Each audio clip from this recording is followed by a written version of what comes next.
Hey guys, Josh here. First of all, can I just say thank you so much for the response to my last Mass Effect video. I was completely blown away by the amount of people that checked it out and subscribed to me as well. Thank you so much.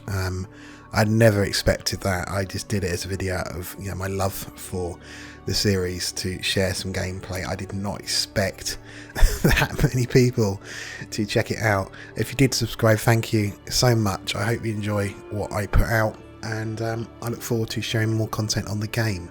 So today I have some sort of details about the game that have been sort of clarified since that initial trailer the other day. These are from various articles from different journalists on Eurogamer, there's some others on Twitter, some developers from BioWare themselves have put out some bits as well. So this is all like a collection of all of it, so I thought I'd go through it all just to kind of condense it down into one place.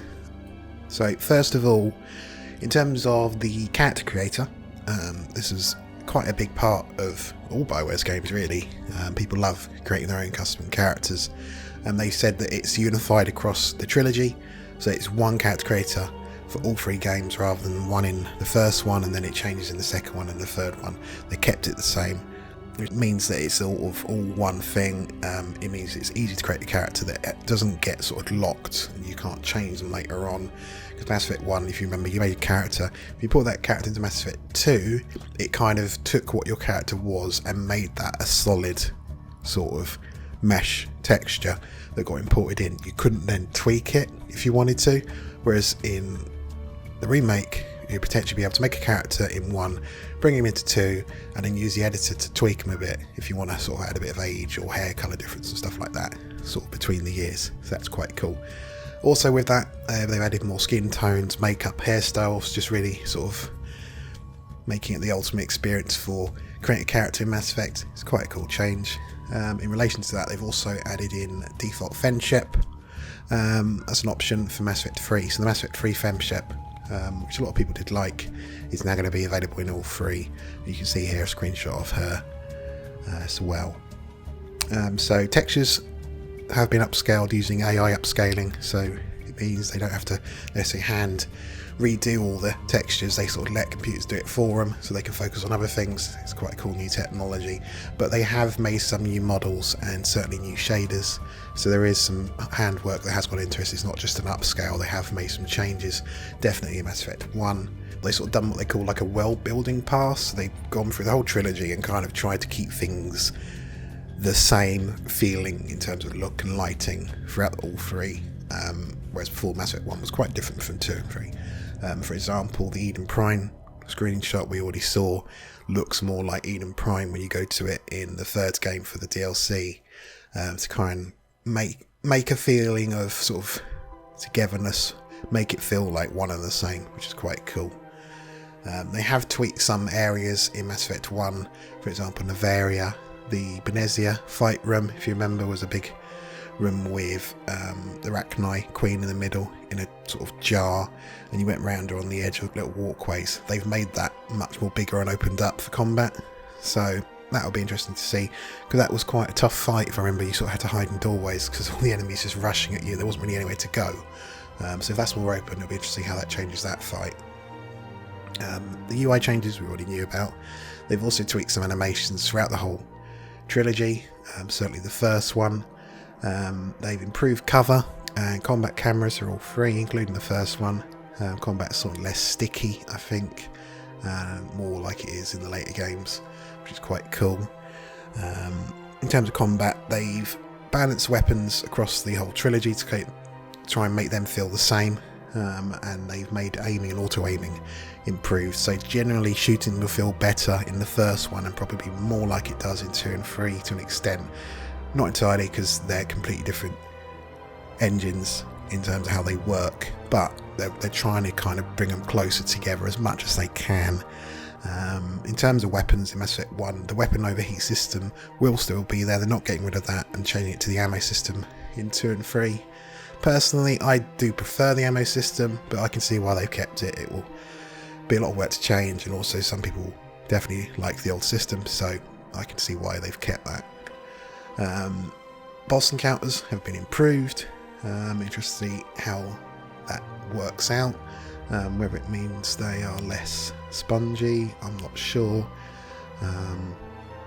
AI generally has been improved as well for enemies anyway, but also for your squad mates, so it'll be good to see what for that does have. Hopefully your squad mates can be a bit more tactical now as well.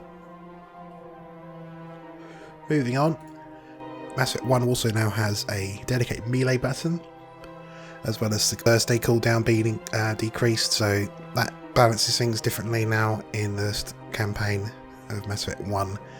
Being able to heal more often and punch things a bit easier will be interesting. I do wonder whether they're going to bring the Omni tool in, Omni Blade into the first one. I don't know if that's even possible, but it would be pretty cool if they did that. The Mako is getting a bit of a redo. They're going to change the camera on that, and the controls in general are going to be improved. So some people might not like that. Some people like how the old Mako was. Personally, it had a sort of charm to it. It was like Taming a Wild Beast, how floaty it was and how crazy it was at times, but it did have issues, so it'll be nice to see them improve that. They have also said they're unifying the control system between all three games to be like it is in Mass Effect 2.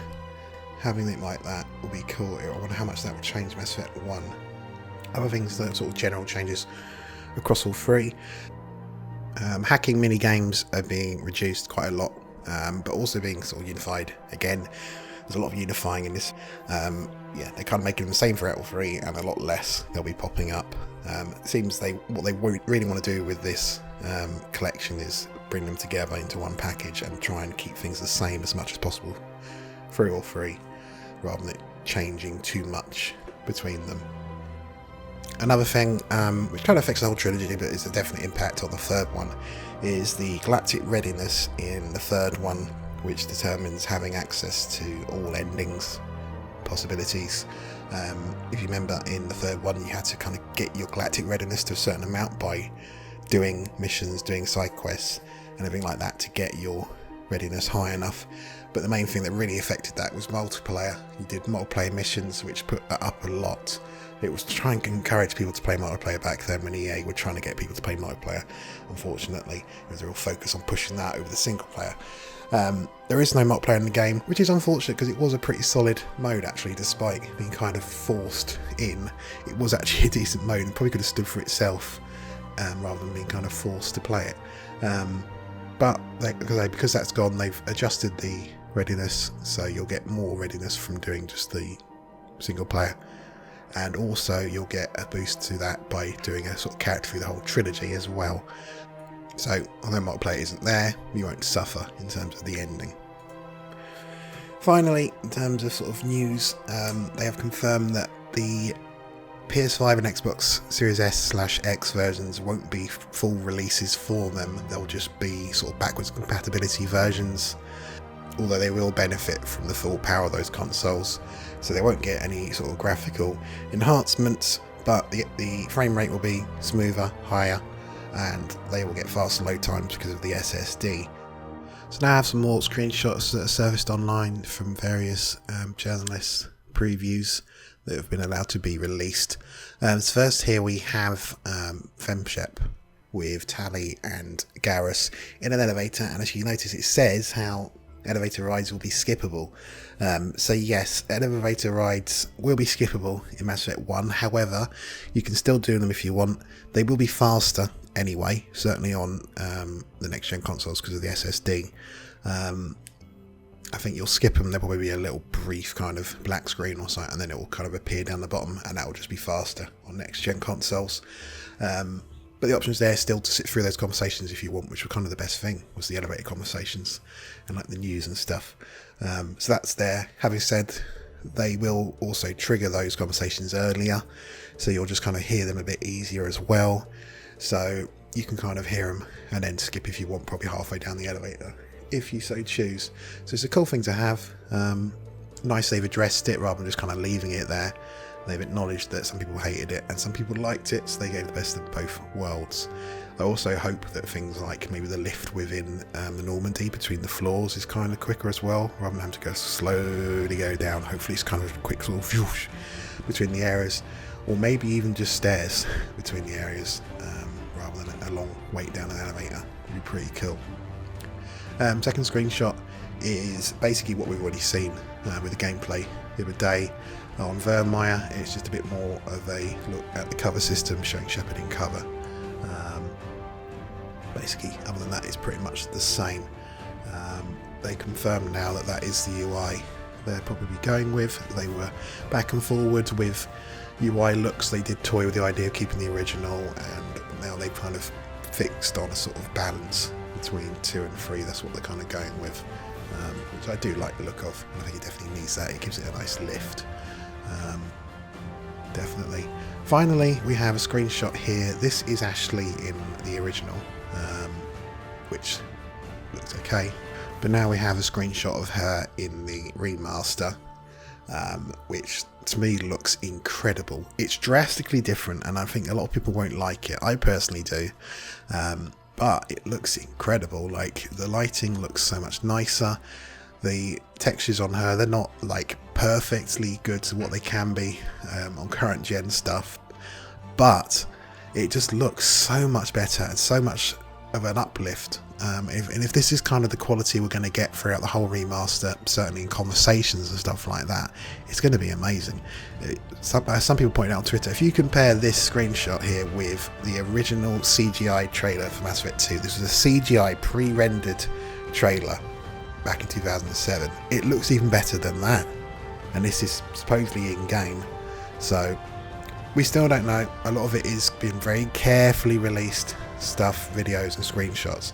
I think until we see some proper hands-on stuff with the press playing it, we can't make full judgments, but I'm impressed if that is how it looks, because it just gives it so much of an uplift, and will just really kind of refresh and revitalise playing through the first one. Absolutely, and we'll just make it so nice to play through again. I'm looking forward to it a lot. A lot of you are, from what I've seen in the comments on my previous video. But yeah, not everyone likes these changes, so let me know what your impressions are below. Are you happy with some of the changes they're making to combat? Are you happy with some of the visual changes? Let me know how you feel about the remake in general. But thank you for watching, guys, and I will see you in the next video. Bye bye.